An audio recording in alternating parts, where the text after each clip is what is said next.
Hello. Today we proudly present Macer with the Artificial Esophagus Project. We do innovative healthcare solutions in a little podcast and show you some very interesting projects. So these Artificial Esophagus Project. And today is with me Dr. Kerstin Voigt, the inventor and president of the agency. And now she will present you the whole project. Kerstin, please. Okay, thank you, Peter. So as you can see on the first page of the presentation, it's all about an artificial esophagus. And I've started this project 3 years ago after the death of my mother. And currently we are in the fundraising phase. So a little bit about myself. You would maybe not expect me to develop these medical devices because I have a long history in industry.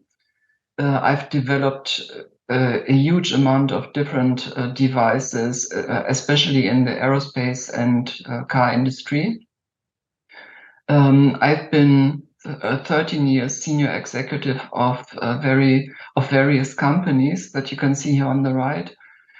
So basically, I have a lot of engineering experience on an interesting level, let me say. And what changed everything for me was my personal history that my mother died of esophagus cancer.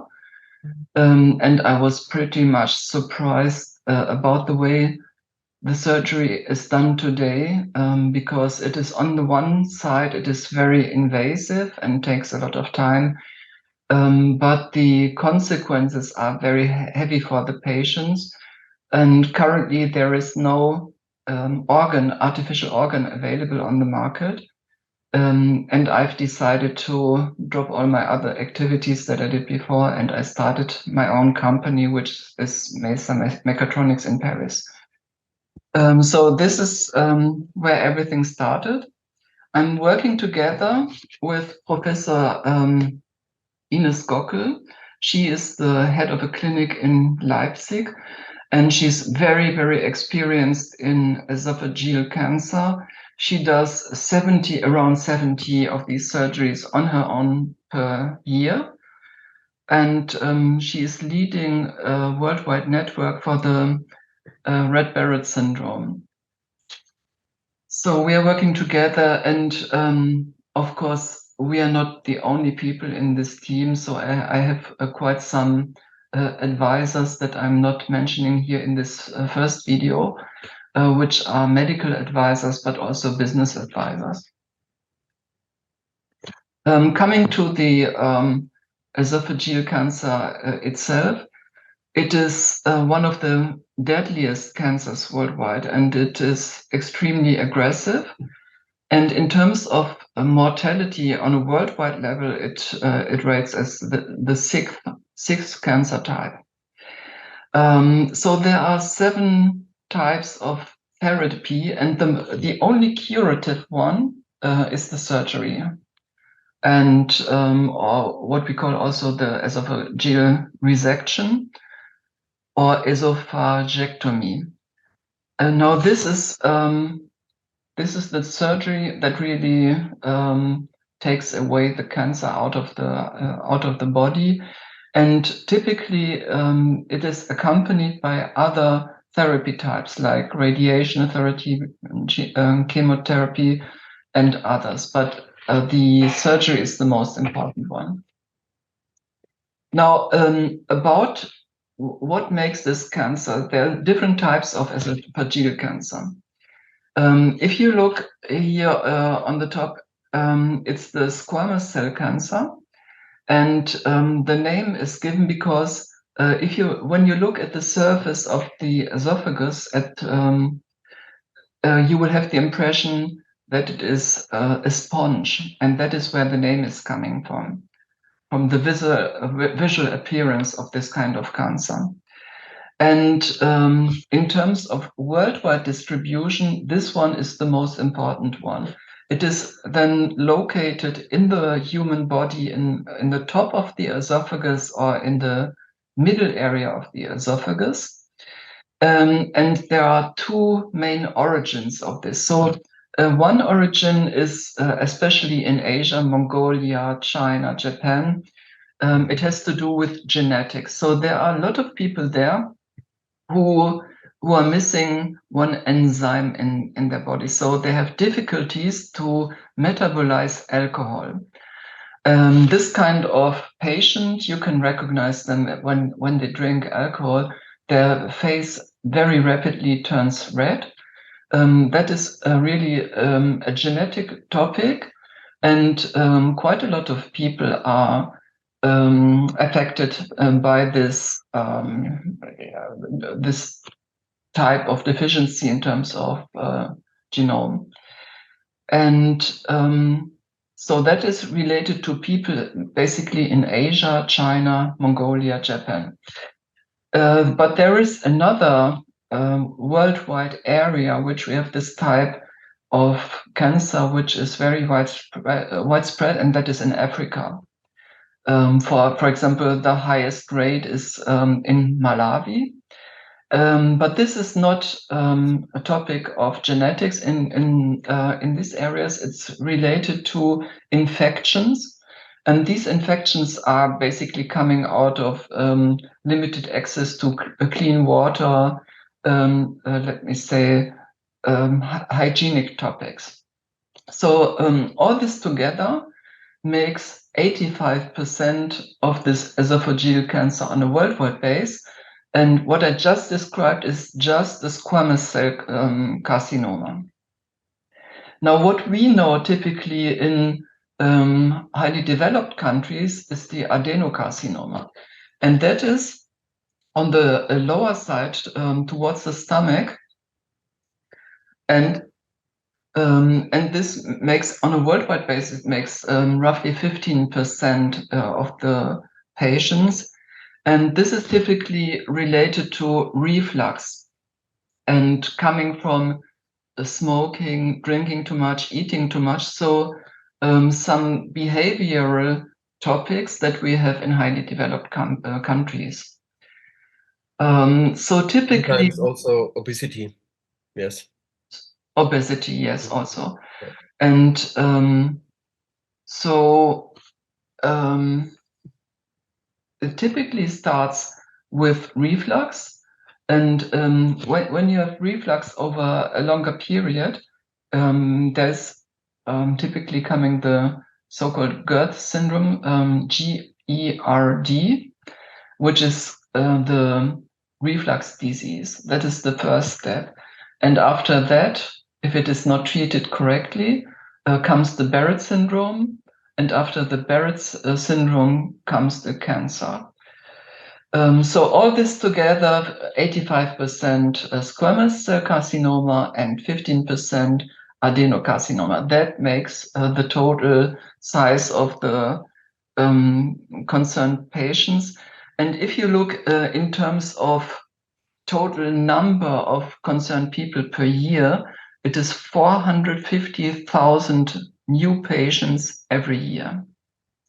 Now, not all of these patients will undergo a surgery because in some cases it makes no sense, unfortunately, because if the cancer is detected very lately, then it might have spread very far, and it makes not a real sense to make this surgery anymore. So there are various reasons why a surgery would not be done. But let me say, out of the 450,000 patients per year, there are still 200,000 surgeries done per year. So it's a very large number of surgeries. Now I'm coming to the surgery itself. So what is done today, and what was also done on my mother, and she died 4 weeks after the surgery out of complications.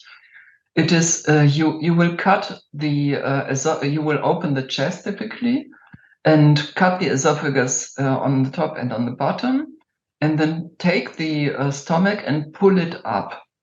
And then you pull it up and sew it on the top side. Now, of course, there are a lot of risks related to this surgery. It's a very invasive surgery. And so for the patient, there are some things that are very critical for their, let me say, for their normal life. Because when you take away the esophagus, you also take away all the muscles around. And that means there's no longer any active transport of the food, which was done before by these muscles. And also because the stomach is pulled up, the active stomach part becomes very, very small. The patients have to eat a very large number of meals every day, but very small quantities. And of course, there are various other drawbacks for the people's life. For example, in many cases, especially in the adenocarcinoma, the valve towards the stomach is taken away also. And in this kind of cases, the patient has to sleep not in a horizontal way, but a little bit upright. We also have made a video with a patient who is describing this and the impact it has on his daily life. Because otherwise, when he sleeps, the acid would directly go to his mouth because the valve is no longer there. It's the reflux in the case. Yes. Reflux. Yes. Yeah. Yes. And the operation cures at about 8 hours, or can be 8 hours, even 9 hours in one step. That's very invasive and a problem for a lot of patients. Yes. Yes. Okay, so now what is the proposal all about? So it's about an artificial organ, which is shown here. And you see here the blue tube, that's the food tube where the food is transported. Then we have one very important topic here, which is a spectroscopic sensor. This is very relevant for the energy consumption of this device because the device to work, it needs some electrical energy, and this should be as small as possible. So on the one hand, this sensor allows to detect food arriving. So it's like a light barrier. So if you want to detect the appearance of somebody at your house, for example, you often use light barriers. So you can detect something is coming. So this I mean, that is the first level of detection. But it is not only a light sensor, but it is a spectroscopic light sensor. And that means that the sensor analyzes the reflected light from the food tube with the food. And the intention is to analyze if what is detected is fluid or if it is solid food. Because if it is fluid, it will just move down by gravity, and then we don't have to activate the muscle. Typically, we have around 2,000 swallowings per day, and 90% of them are related to fluids. So only in 10% of the cases, you would have to activate the device. And that is of utmost importance, because if you only activate it when you have real food to transport, you can save 90% of the energy, make the lifetime of the battery high using a very small battery, and so on. So that is the intention of the spectroscopic sensor. By the way, I could tell you if the tomato that you have eaten was good or bad. That is, of course, not the intention of this device, but it is really interesting. And the analysis is done with artificial intelligence using neural networks. Great idea. Mm-hmm. Yeah, thank you. So this is the main part where the transport happens. one important thing to make this kind of device work is that the transport must be continuous. Of course, in a public video, I will not go more into details of how it works, but it pushes the food down here, coming to the valve. And here the valve is also of very high importance because it is a two-way reed valve. So it opens against 25 millibar to the stomach, and then it can open to the other side at this also against 150 millibars. So exactly like the body does. The 25 millibar is the opening pressure of food towards the stomach. And in the opposite direction, it is necessary when you build gases inside your stomach, you have to evacuate these gases. And if you want to vomit, you also have to be able to make the food coming out in the opposite direction. So the valve has to be double active.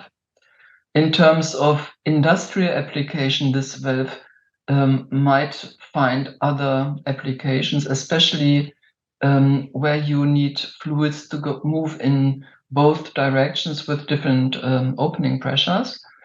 So it can be interesting for gas and oil industry, or maybe space or submarine applications, where you are extremely in some of these areas where you're extremely space sensitive. This valve also is of very high importance. Then everything has to be controlled by a control system, and this is mounted inside a blister. This blister is installed under the skin, so it is separated from the rest of the body. So you have the food tube on the upper side, and on the lower side it is sewed to the rest of the body, to the remaining esophagus. And so this is really, let me say, fixed to the body. And why did we choose to take a blister out? Because we could have integrated the electronics here inside. The reason is the battery technology, because the lifetime for this main part is foreseen at least to 10 years in a first step, and in a second step it is planned to extend it to 20 years. But the batteries, they will be charged and discharged very often, and then their lifetime might go down to 2 years. And I could not see that we make this kind of surgery, sewing the esophagus every 2 years. I mean, that would not be justified. So the intention would be to have this directly under the skin. And every 2 years, at the worst case, we would make a very little cut and replace it. But that is it's only a subcutaneous operation then. Yes. Very easy to do. Very simple surgery. Then compared to imagine we would have to take out the complete device every time. So one little question. There's also the possibility to implant the device minimal invasive. Yes, I'm coming to this. Yes, we have done this surgery. I will come to that with two photos where you can see how it is really done. Yes, it's minimum invasive. About how to charge then the battery, because in this blister we have a control system. It's a multi-core computer inside. There's a battery, there's an antenna that receives the energy. And when the patient is sleeping, for example, there is this kind of charging device, just similar to what you use for your cell phone if you want to charge it via induction. So we have developed a belt that the patient will use overnight, and then the patient will charge the battery inside the body via induction. Okay, so that is the explanation of the device. The surgery time, as you just mentioned, is very short. We made one surgery test which took 45 minutes. Now, of course, compared to 8 hours in the normal operation. Yes. It is important also to protect the invention, and that is done in 156 countries so far. Now coming to the time planning.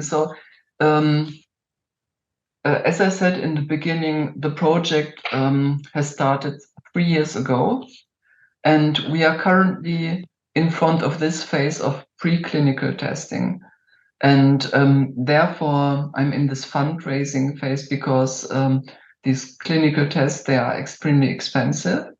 And for this period, this is a period of 2 years where I need a funding of 5 million euros. And after that comes the clinical testing on 150 patients, which also will cost 5 million euros. And so the idea is that from the point of now where we have working prototypes, where the concept is frozen, we would need 5 years to bring this device into serial production with all the regulations done. So now I'm coming to these 2 pictures from the surgery that we done together with Ines in Leipzig.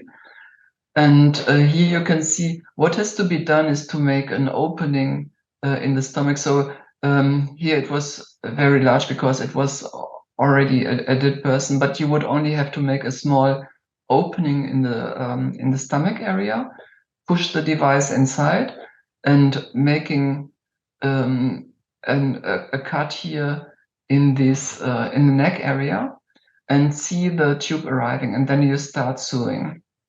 So we did this with the device, and I was very happy that in terms of stiffness, in terms of size, everything went well. Okay.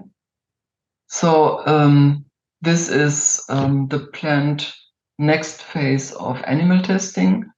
It is planned to do this together with a company in Barcelona. They are very experienced in this kind of testing, and the number of specimen is very much precise already. Here is a rapid overview about the things that have to be done in the clinical testing, which will take then 3 years in total. And for the financial people amongst us, I mean, the financial numbers are really, really impressive. And as I said before, in total, to bring this product to serial production, we would need $10 million, 5 million for the next 2 years, proof of concept with the animals, and then $5 million in the following 3 years for the clinical testing and CE or FDA marking. As I said also already, 5 years would be okay. I would repeat myself. That is what I just mentioned. In total we would need 5 years. We've made assumptions about the market share after going into serial production, and starting with 1% in the first year after market introduction, and 10%, 20%, going up to 35% after 5 years. And assuming a gross margin of 71%, a system cost of $7,500, and a sales price of $32,500, there is an ROI, a return on invest, of 6 years. So somebody who invests into this device and who will provide $10 million, for example, he would get the money completely back 1 year after the introduction to the market. Of course, there's a very detailed P&L available for 10 years. And the financial numbers are just very impressive. So this is the introduction to this project and this product.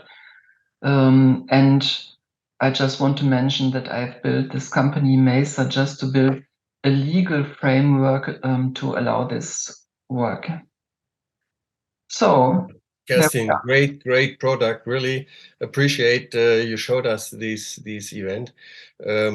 Looking to the indication for the esophagus cancer, and you see the really big numbers of acid problems in the society, and big numbers also in the Asian states. Did you mention in the summary also the Asian states, or are that formally the European and US market? You mean in what we The return on investment. So in the investment, I would have to go a little bit more into details. The investment, so as it is calculated for now, it is very conservative, meaning that I've chosen an approach, a five country approach. And these countries are also considering Japan. So from the Asian side, in the financial numbers, there's Japan inside. Okay. So why did I choose a 5-country approach? The reason is it is a completely new device, and a part of you will say, okay, $10 million for some people it's a lot of money. For others, it's a small amount for the importance of this project. But one thing is important. A part of this $10 million is for training purpose. That means if I say I want to introduce this product in different markets, in different countries, I have to make sure that I have doctors who can make trainings about this product. Because if you imagine there's a hospital and somebody just says, okay, there's a new device, somebody has to train the doctors. And inside the financial planning, the P&L, there's money reserved for 5 countries to make these trainings. And out of this is coming this ROI, which is already very impressive. So typically, I just make it verbally, 5 years after serial introduction, based on a 5-country approach, sales are foreseen of $500 million per year. And if you extend it to a worldwide approach over the years, the potential sales could be 2 billion euros per year. I believe it. Excuse me that I'm jumping between dollars and euros, but you know that currently it's more or less the same. Okay. No. So thank you very much. It's a really impressive invention. And you just mentioned we did an interview with a patient who hadn't the opportunity to make this, and a second interview with the patient who had really just heard about the diagnosis. So it will be an interesting series with you together. And perhaps also we will talk to Ines, the surgeon who is very common with these kind of illnesses. And I'm very impressed about this invention. And I think I know a lot of people who has this problem. So I think it's very common, even here in Europe. Yes, everywhere I go, when I make, for example, when I make business meetings with partners, of course I need partners for this project, and I could say that almost each time that I go somewhere and discuss with business partners or in my private life, I talk to people and they say, oh, that's interesting that you're working on that, because my father or my mother-in-law or what any other person of the family is touched by exactly this cancer type. So it is something which is really widespread. Yes. So thank you. That was a very detailed presentation. Great, and a great invention. So I'll looking forward for the interviews, and we'll see you next time. Thank you, Ines. Thank you very much, Peter. Have a nice day. Bye. Bye.